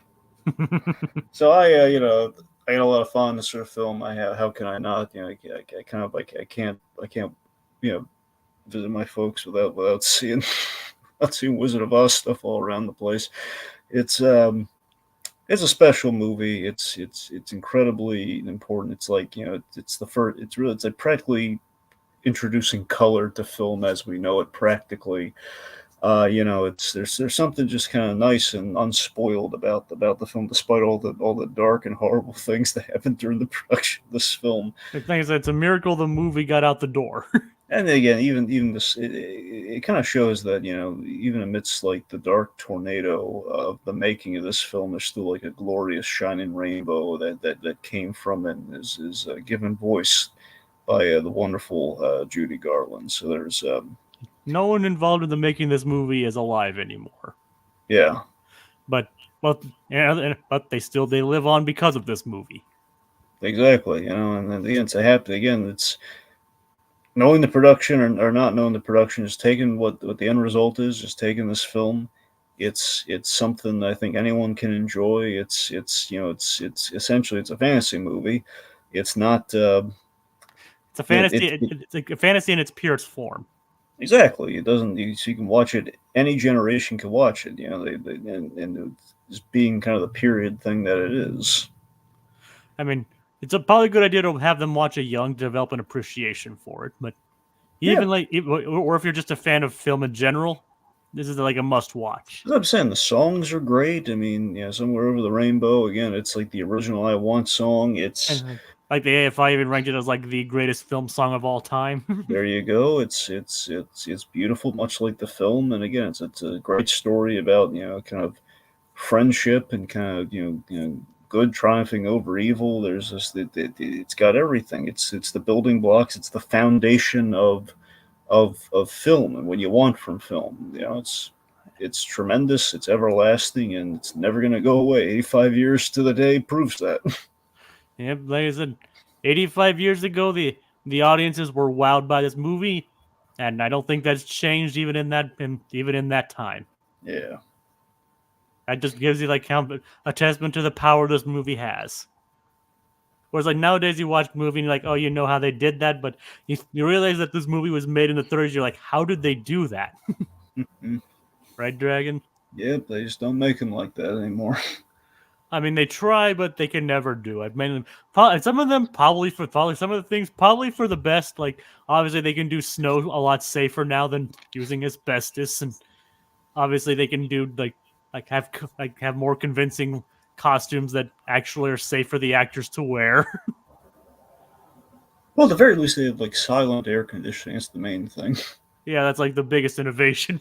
Yeah, and more on-screen, on-location productions and things like that. They can do that. Mm-hmm. So, again, this is a movie that probably could have only been made back then. Yeah, and still have the same effect that it does today. It's just the fact that all the stars aligned, and through trial and tribulation, they made the movie, and they made history along the way.